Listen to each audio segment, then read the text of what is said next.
Hello friends, स्वागत है आपको अपने YouTube channel H D education पे। आज हम बात करेंगे ईवीएस के मोस्ट इंपॉर्टेंट टॉपिक आश्रय के बारे में। इस वीडियो के अंतर्गत हम जानेंगे कि आश्रय क्या है, विभिन्न प्रकार के आश्रय कौन कौन से होते हैं और पक्षियों के जो आश्रय होते हैं वो कौन कौन से पक्षी किस प्रकार के घोंसले बनाते हैं, इन सब के बारे में हम डिटेल में जानेंगे। तो अब चलिए शुरू करते हैं हम अपने आश्रय के इस टॉपिक के बारे में। सबसे पहले हम बात करते हैं आश्रय यानी जिसे शेल्टर भी कहते हैं। ये क्या है, इसकी परिभाषा क्या होती है कि आश्रय हम किसे कहते हैं। तो आश्रय मौसम और किसी भी प्रकार के खतरे से सुरक्षा प्रदान करता है। यह वह स्थान प्रदान करता है जहां जानवर और मनुष्य सुरक्षित रूप से आराम कर सकते हैं और अपनी सामान्य विकासात्मक गतिविधियां कर सकते हैं। आश्रय गोपनीयता के लिए स्थान और सामान रखने की सुविधा भी प्रदान करता है। यानी जो आश्रय होता है तो वो क्या होता है कि आश्रय मौसम और किसी भी प्रकार के खतरे से सुरक्षा प्रदान करता है। आश्रय का हम कह सकते हैं जैसे कि जो घर होते हैं वही आश्रय कहलाते हैं। तो जहाँ पर जो मनुष्य हो या जानवर हो जो जहाँ पर रहता है वही आश्रय कहलाते हैं। और आश्रय क्या होते हैं, मौसम हो या विभिन्न प्रकार के जो भी खतरे होते हैं उनसे क्या करता है, सुरक्षा प्रदान करता है। तो जो वही आश्रय कहलाता है। और आश्रय का काम और क्या होता है, आश्रय जो होते हैं वो गोपनीयता के लिए स्थान होते हैं और सामान रखने की सुविधा भी प्रदान करते हैं। यानी कि जो आश्रय होते हैं यानी जो घर होते हैं उसमें हम लोग रहते हैं और उसके साथ साथ जो भी अपने दैनिक सुविधाओं के लिए जो भी सामान होते हैं उन सामानों को रखने की भी सुविधा प्रदान करता है, आश्रय कहलाता है। यही आश्रय कहलाता है। अब हम अगले पॉइंट पे चलते हैं। अगला पॉइंट है आश्रय के आश्रय। अब यहाँ पे आप देख सकते हैं विभिन्न प्रकार के आश्रय, इसमें स्थायी आश्रय और अस्थायी आश्रय भी हैं। जैसे कि ये टेंट है, ये अस्थायी आश्रय के अंतर्गत आता है। और जो यहाँ पर जो ये घर बने हुए हैं ये स्थायी आश्रय के अंतर्गत आते हैं। ठीक है, तो अब अगले पॉइंट पे चलते हैं। आश्रय के प्रकार। आश्रय के प्रकार क्या होते हैं, आश्रय दो प्रकार के होते हैं, एक स्थायी आश्रय होता है और दूसरा अस्थायी आश्रय होता है। सबसे पहले हम बात करेंगे स्थायी आश्रय के बारे में।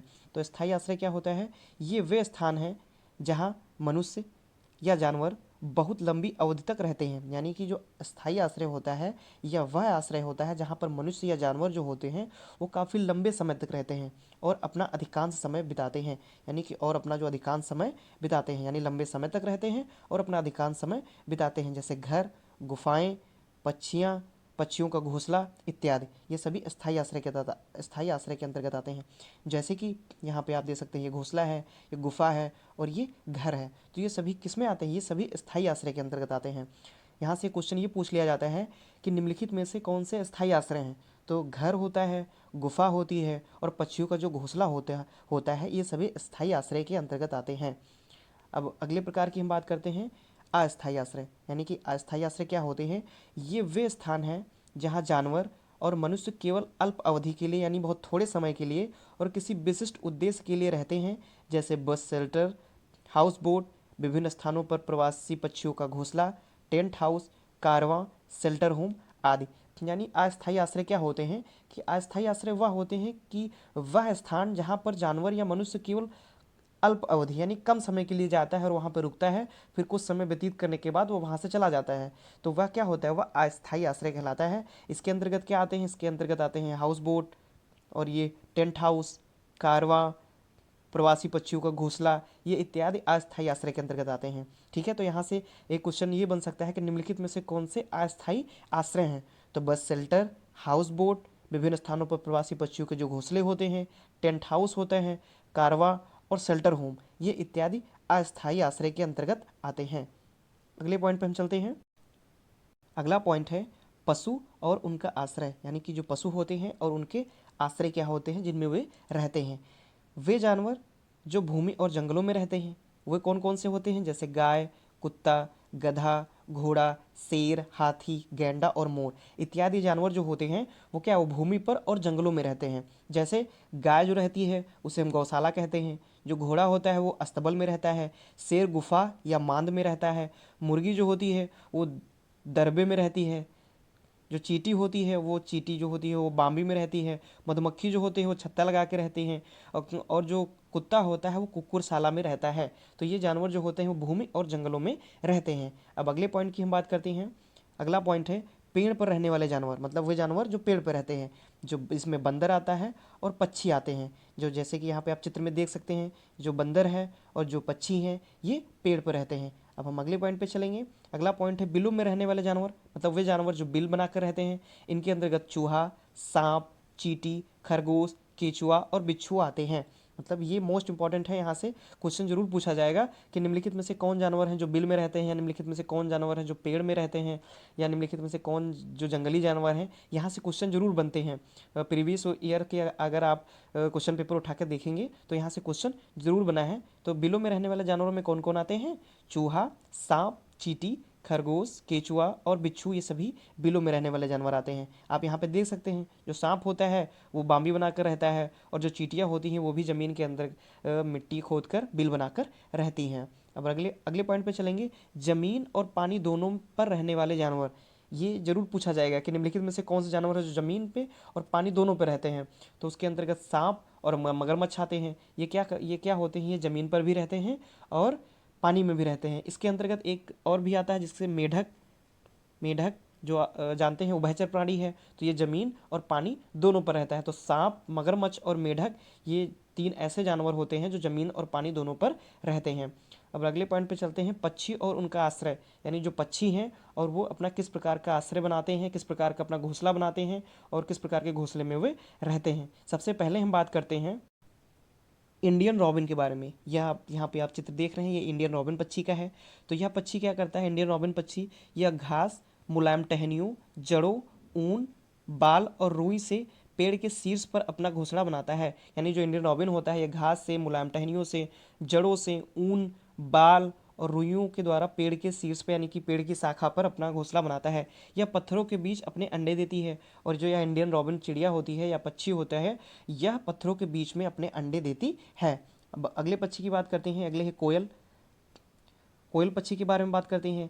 तो यह अपना घोंसला नहीं बनाती है। जो कोयल पक्षी होती है यह अपना घोंसला नहीं बनाती है, यह कौवे के घोंसले में अंडे देती है और कौवा उन्हें अपने अंडे से समझकर सेता है। तो यहाँ से क्वेश्चन जरूर पूछा जाता है कि निम्नलिखित में से कौन सा पक्षी है जो घोंसला नहीं बनाता है। तो जो कोयल होती है वो अपना घोंसला नहीं बनाती है, बल्कि यह कौवे के घोंसले में अपना अंडा देती है, और कौवा जो होता है वो अपने अंडे समझकर उनको सेता है। अगले पॉइंट की हम बात करते हैं, कौवा। जो कौवा होता है वो अपना घोंसला किसी पेड़ पर ऊंचाई पर बनाता है। यानी जो कौवा होता है वो किसी पेड़ की सबसे ऊंची शाखा पर अपना घोंसला बनाता है, और यह अपना घोंसला तार, लकड़ी, घास और टहनियों का उपयोग करके बनाता है। यानी कि जो कौवा होता है, पूछा जाता है, सीटेट में पूछा गया है कि जो कौवा होता है वो जो घोंसला बनाता है वो कैसे बनाता है? तो वह किसी पेड़ की सबसे ऊंची शाखा पर, यानी किसी भी पेड़ की सबसे ऊंची शाखा पर अपना घोंसला बनाता है, और ये अपने घोंसले में तार का, लकड़ी का, घास और टहनियों का उपयोग करता है। अगले पॉइंट की हम बात करते हैं गौरैया और कबूतर के बारे में। यानी जो गौरैया है और जो कबूतर है, ये दोनों अपना घोंसला किस प्रकार बनाते हैं? तो आप चित्र में देख सकते हैं, ये कबूतर है और यहाँ पे आप गौरैया पक्षी को देख सकते हैं। तो ये पक्षी आमतौर पर इमारतों में अपना घोंसला बनाते हैं, और अलमारी के ऊपर, शीशे के पीछे और वेंटिलेटर पर ये अपना घोंसला बनाते हैं। आप अपने घरों में भी देखते होंगे, जो कबूतर होता है वो खासकर घरों में अपना घोंसला बनाता है, घर के छत पर या बालकनी पर इत्यादि पर वो अपना घोंसला बनाता है। गौरैया भी जो पक्षी है ये भी घरों में, घर की इमारतों में, अलमारी में, शीशे के पीछे, वेंटिलेटर पर इत्यादि स्थानों पर ये अपना घोंसला बनाते हैं। अगले पॉइंट पे हम चलते हैं। अगला हम बात करते हैं दर्जन पक्षी। जो दर्जन पक्षी आप यहाँ पे देख सकते हैं, दर्जन पक्षी जो होती है यह पत्तों को बुनकर और सिलकर अपना घोंसला बनाता है। यानी कि नाम से ही स्पष्ट है, दर्जन यानी कि दर्जी। जैसे दर्जी अपने कपड़े सीता है, उसी प्रकार की यह पक्षी भी पत्तों को बुनकर या सिलकर अपना घोंसला बनाता है। यह झाड़ी पर पत्तियों को सिलने के लिए अपनी तेज चोंच का उपयोग करता है। यह अपने द्वारा बनाई गई पत्ती की तह में अंडे देती है। यानी कि जो दर्जन चिड़िया होती है या दर्जन पक्षी जो होता है, यह पत्तियों को सिल करके अपना घोंसला बनाता है, और यह जो घोंसला बनाता है उसी में अपने अंडे देता है, पत्तियों की तह में अपने अंडे देता है। और इसकी जो चोंच होती है बहुत ही तेज और नुकीली होती है, इसी के द्वारा यह पत्तियों को सिलता है। अगले पॉइंट की हम बात करते हैं वीवर पक्षी। वीवर पक्षी क्या होता है? जो नर वीवर पक्षी होता है वो मादा के लिए अपना घोंसला बनाते हैं। यानी कि घोंसला बनाने का जो कार्य होता है वो नर वीवर पक्षी करते हैं, और यह मादा के अंडे देने के लिए सुंदर ढंग से बुना हुआ घोंसला बनाता है। यानी वीवर पक्षी क्या होता है? जो नर वीवर पक्षी होता है वो घोंसला बनाता है। आप यहाँ पे देख सकते हैं इनका घोंसला किस प्रकार का है, ये इस प्रकार का इनका घोंसला होता है। और नर वीवर पक्षी जो होते हैं वो घोंसला बनाते हैं, और जबकि जो मादा पक्षी होते हैं वो सुंदर घोंसले का चुनाव करते हैं। यानी जिसका सबसे सुंदर घोंसला होता है उसी घोंसले में वे अंडे देते हैं। ये वीवर पक्षी करते हैं। अगला पॉइंट है फाख्ता पक्षी। अगला पॉइंट फाख्ता पक्षी। फाख्ता पक्षी अपना घोंसला कैक्टस के पौधों के कांटों के बीच में या मेहंदी की बाड़ या मेड़ में अपना घोंसला बनाते हैं। यानी जो फाख्ता पक्षी होते हैं ये अपना घोंसला कैक्टस जो पौधा होता है उनके कांटों के बीच में, और मेहंदी की जो मेड़ होती है या बाड़ होती है उनमें अपना घोंसला बनाते हैं। अगला पॉइंट हम बात करते हैं बसंत गौरी पक्षी। बसंत गौरी पक्षी जो होता है वो पेड़ के तने में गहरा छेद बनाकर अंडे देती है। आप यहाँ पे देख सकते हैं ये पेड़ में गहरा छेद बनाए हुए हैं। तो जो बसंत गौरी पक्षी होती है या पेड़ के तने में अपनी चोंच के द्वारा गहरा छेद बनाती है और उसी में अंडे देती है, अपना घोंसला बनाती है। अगले पॉइंट की हम बात करते हैं उल्लू पक्षी। उल्लू पक्षी क्या होता है? यह एक रात्रिचर पड़ाई है। जो उल्लू होता है यह रात्रिचर पड़ाई होता है जो अपनी गर्दन पीछे 360 डिग्री तक घुमा सकता है। यहाँ से क्वेश्चन पूछा गया है सीटेट में कि निम्नलिखित में से कौन सा पक्षी है जो 360 डिग्री तक अपने गर्दन को घुमा सकता है? तो जो उल्लू पक्षी होता है यह 360 डिग्री तक अपनी गर्दन घुमा सकता है। अगले पॉइंट की हम बात करते हैं मैना पक्षी। जो मैना पक्षी होती है, जो मैना होती है वो अपनी गर्दन को झटके से आगे पीछे कर सकती है। तो यहाँ से भी क्वेश्चन पूछा गया है कि निम्नलिखित में से कौन सा पक्षी है जो अपनी गर्दन झटके से आगे पीछे करती है? तो जो मैना पक्षी होती है वो अपनी गर्दन झटके से आगे पीछे करती है। नेक्स्ट हम पक्षियों के इंपॉर्टेंट फैक्ट्स के बारे में बात करेंगे कि मतलब पक्षियों के जो इंपॉर्टेंट फैक्ट्स क्या क्या होते हैं।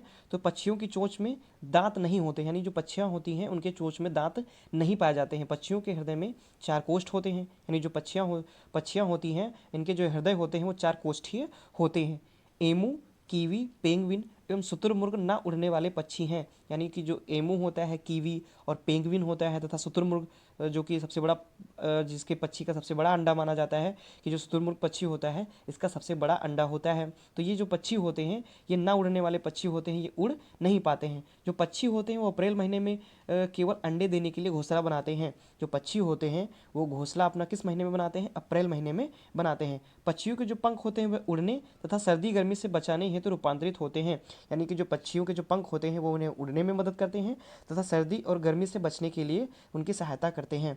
अगले पॉइंट की हम बात करते हैं चील, बाज व गिद्ध हमसे 4 गुना दूर तक देख पाते हैं। यानी कि जो चील होते हैं, बाज व गिद्ध पक्षी जो हैं वो 4 गुना ज़्यादा दूर तक देख सकते हैं।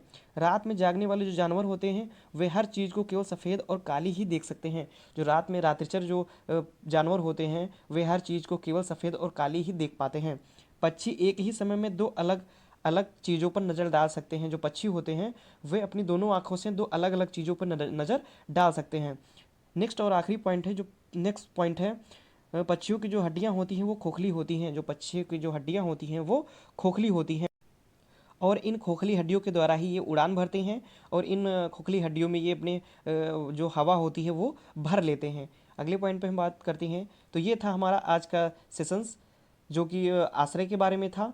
जो अगर ये वीडियो आपको पसंद आया है तो प्लीज़ वीडियो को लाइक करें और हमारे चैनल को सब्सक्राइब करें। धन्यवाद।